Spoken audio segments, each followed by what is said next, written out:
On Indian literature. Few countries can claim to have such a rich and diverse history in literature as India is fortunate to have. Now, although it may seem so, let me clarify that I am not just saying this because I am Indian, or because I love Indian literature. Nor am I saying this out of any misguided nationalistic or patriotic sense of pride and attitude. Trust me, I am not. In fact, I firmly believe that literature must not adhere to any boundaries, religion, caste, economic background, etc. And I believe every country's literature and its writers belong to the world at large. That is why I consider, even if one may not agree with me, African literature to belong to world literature, and the same for Latin American or Asian or European, or Australian literature. They all belong to world literature. They belong to everybody. And therefore, they all belong to me as well. They are my literature. They influence me, teach me, inspire me, and entertain me. That being said, please allow me to break away from that philosophy of mine so that I can address the topic at hand. This topic would necessarily require me to narrow down literature to just the Indian subcontinent, that too, just for a few minutes. I am aware that I sound like a hypocrite right now, and maybe I am. But it cannot be avoided, it is the only way to address this topic. So, dear reader, please forgive me and forget my philosophy on literature while you are reading this essay. That is all I ask. Obviously, I cannot possibly address the entire history of Indian literature in this little insignificant essay of mine, for that would be an impossible task. I refuse to even attempt it. Volumes and volumes of books have been written by academics and scholars and historians and literary critics, all of whom, needless to say, are infinitely more eligible, qualified, and capable than I to write on this topic, and even they have not succeeded in covering the vast expanse of Indian literature. And if they have, they haven't been able to truly justify its diversity, complexity, and importance. For, you see, it is not as easy a task when a country or a subcontinent such as India is concerned, where every state has its own language and script, where every language and script has its own dialect, and where every dialect has its own nuances which not even a so-called expert in that language would know or understand. That is India, and so, one is forced to work with that limitation and hopelessness that stems from too much diversity and variety. One must make do with what they have and can understand, and leave the rest for others to figure out. That is the only way. The Indian way. And so, I shall only strive to write on a highly superficial level, merely touching the surface of the vast, deep ocean that is Indian literature. Now, where do I begin?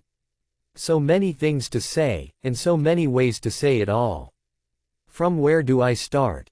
I do not know. Once again, I feel lost but hopeful. Hopeful that I will figure it out along the way. Indian literature, I believe, can roughly be divided into two parts. The first, old and ancient, comprises centuries of literature.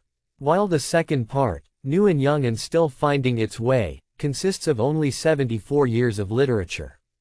The dividing line between the two parts would obviously be the year 1947, the year India gained her independence at the cost of the subcontinent being split up. The literature produced before 1947 is the literature of an ancient civilization. It is the literature of the entire Indian subcontinent in all its majesty and diversity. And like the origins of every other region's literature, Indian literature, too, finds its origin in oral literature. Stories, myths, fables, and parables were passed down and transmitted orally.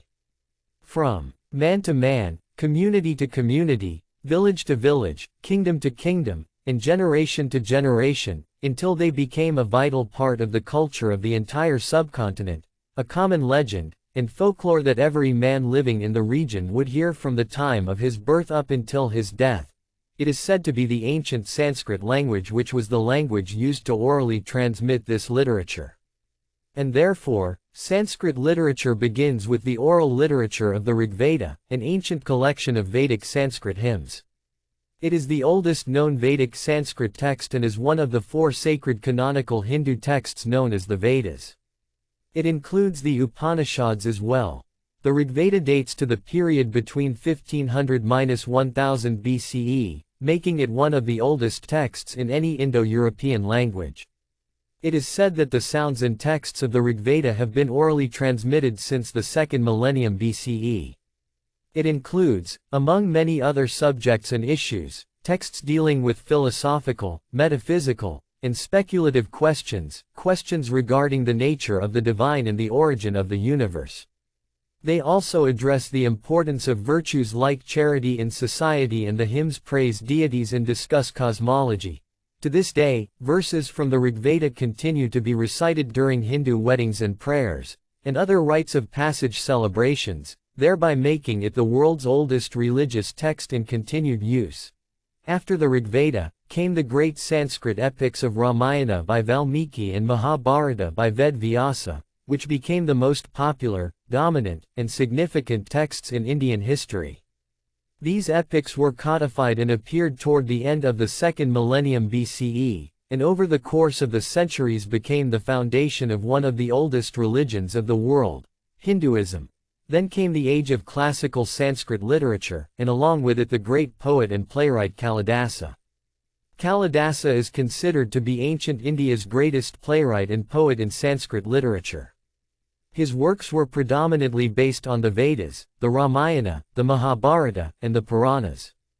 His most famous work is the epic Raghavamsha dynasty of Raghu, and his famous plays include Meghaduta and Shakuntala. Other famous writers and poets of this classical age include Bhasa, Shudraka, Sriharsha, Jayadeva, Vatsyayana, who wrote the famous Kama Sutra, and Chanakya, who authored the Arthashastra. Then came the onset of Prakrit literature with Halas, a Satavahana king, anthology of poems in Maharashtra, a notable Prakrit language. Another famous work of this period is Gaha Satisai, or Gaha Kosa, an ancient collection of poems about love and love's joy dating back to the 3rd to 5th century CE. Classical Sanskrit literature flourished and developed during the first few centuries of the 1st millennium BCE, along with the Tamil Sangam and Pali literature. In Pali literature, the canonical works include the famous Jataka Tales, a body of literature concerning the previous births of Gautama Buddha in both human and animal form, Abhidharma, ancient Buddhist texts, and other Buddhist discourses. Tamil literature, or Sangam literature, of the Sangam period, primarily deals with emotional and material topics such as love, war, trade, governance, and bereavement. Poets such as Mamulanar explored historical events that happened in India, and poets and philosophers such as Thiruvalluvar wrote on ethics, and on the various issues of life like virtue, love, wealth, charity, etc. In the medieval period, the 6th century saw the appearance of Kannada literature, while Telugu literature appeared sometime in the 11th century. Eventually, literature in various regional languages such as Bengali, the language in which India's first Nobel laureate in literature, the great Rabindranath Tagore, mostly wrote Marathi, Odia, Assamese, Gujarati, Maithili, Meitei, Punjabi, and Malayalam appeared. Then came Hindi, Urdu, and Persian literature. Persian literature flourished in India under the Mughal rule, as Persian became the official court language, the language of the educated, and of the government. Several Indians, such as the great Amir Khusro, who became an iconic figure in the cultural history of the subcontinent, and Muhammad Iqbal, became well-known and respected Persian poets. Persian was soon replaced by Urdu as the court language of the Mughals and came to be known as the Kohinoor of Indian languages due to its sophisticated and refined nature. Urdu literature produced great poets such as Mir, Muhammad Ibrahim Zaak, Muhammad Iqbal, Ghalib, and Faiz Ahmad Faiz. As the years and centuries rolled by, literature in various dialects of Hindi, Persian, and Urdu began to appear as well. Soon, almost every single distinct region of the subcontinent had its own literature to boast of. And as the British consolidated their rule over the subcontinent, the English language soon took on an important role in Indian literature. Now, let's stop for a while in order for me to make a quick disclaimer. Have I covered all the different kinds of literature that have sprung up in India through the various languages? One might wonder. Hell no. Not even close. Nor am I attempting to be anywhere near close. I am just attempting, trying my best, and possibly failing horribly. And have I been wholly accurate in my chronology and timeline with respect to the advent of all these different kinds of literature?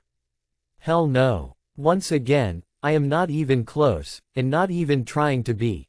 At this point of the essay, I feel that it is time to bring an end to the first part of Indian literature, the old and ancient part. I refuse to embarrass myself even more by attempting to write more in detail on this ancient part of which I know almost nothing. I refuse to look like the fool who thought he knew everything but really knew nothing. And that is a fact. I know nothing much about ancient Indian literature. But I tried. I had to. I believe we must now move on to the so-called modern Indian literature, of which, also, I probably know nothing much. The year 1947 was an eventful year, to say the least. It was the year of independence and partition. Of extreme joy and unimaginable sadness and pain and misery. The subcontinent was divided. The largest human migration in history was triggered by the divide. Communal riots ensued. Millions died. Millions were raped. Millions were left homeless, lost, and forgotten, that too, on the wrong side of the line. And even though the English had left, their language took over and conquered India and its literature. Thus began the proper advent of Indian English literature. Even though Rabindranath Tagore had written many of his works originally in English and won the Nobel Prize in Literature in 1913, and the great Sarojini Naidu, the Nightingale of India, wrote her beautiful poems in English well before independence, Indian English literature actually began to flourish after independence, producing some of the greatest Indian writers in the history of Indian literature. Writers such as R.K. Narayan, Mulk Raj Anand, Raja Rao, Khushwant Singh, Vikram Seth, Salman Rushdie, Anita Desai, Amitav Ghosh, Ruskin Bond, and Arundhati Roy, have left, and continue to leave, a significant body of work in Indian English literature that has been read and continues to be read internationally, reaching all corners of the world. As the years pass by, more and more Indian writers prefer to write in English rather than in their native language. This may be due to multiple reasons. One of the main reasons would be that English has now become a common language in India, bridging people from the north, south, east, and west. So much so that young children studying in English schools learn and know the English language even better than their mother tongue. They find it easier to express themselves, verbally as well as through writing, when they use the English language. I must confess, I am one of those children. I am guilty of being more comfortable talking and writing in English than in any other language. Another reason would be the reach of the English language. English is now, not entirely but very close to being, a universal language. Therefore, writing in English would enable their work to be disseminated across the world, allowing it to thrive and flourish. Obviously, achieving this feat is not as easy when one writes in some other regional language. Problems in translation would inevitably spring up, restricting the worldwide spread of that work no matter how great it is. Books like Midnight's Children by Salman Rushdie, A Suitable Boy by Vikram Seth, and The God of Small Things by Arundhati Roy have managed to capture the imagination of an international audience, drawing their attention toward Indian literature more than ever before. It is, indeed, a great feat to have achieved. While, on the other hand, the works of writers like R.K. Narayan, such as Malgudi Days, Ruskin Bond, Khushwant Singh, such as Train to Pakistan, and Rabindranath Tagore, have become staples of Indian English literature taught in schools and colleges. The works of these great writers have become a part of almost every Indian's childhood. Indian literature has not stopped growing yet. Writers such as Chetan Bhagat, Amish Tripathi, Manjiri Prabhu, and Vikram Chandra, have become best-selling authors on a scale as never been seen or experienced before in Indian literature. Their works sell into the millions, are made into movies and television shows, and capture the imagination of the youth of India. And that in itself is a major victory, a great achievement, for in a world where mobile phones, TVs, and computers rule supreme, getting children and youth to read books has become an almost impossible task to achieve. Now, I believe, it is time for me to stop. I cannot pretend any longer to have any substantial knowledge on this subject than I already have. It is time for me to stop before you realize my folly and ignorance. Therefore, I suggest, we must reassess what we have covered in this essay. Not deeply or honestly but only superficially, as a matter of formality. Now, have I covered the entire history of Indian literature? No, not at all. I have not even covered a percentage of it. In fact, I have not even covered a percentage of Indian literature post-independence. And let me explain why. The Republic of India has 22 officially recognized languages. Mind you, these are only the ones that are recognized. They do not represent the actual number. Not even remotely close, in fact. India is said to have around 121 major languages. And what is the number of other languages, including all the different mother tongues, dialects, etc., you ask? Well, I answer, please do not ask, for they run into the thousands. Thousands. Every statistic, every census, and every research comes out with varying figures. So it is quite possible that no one knows the true number of languages spoken and written in India. And that, my dear reader, is my absolute defense. I am quite confident that you will understand, as any sane person would and should.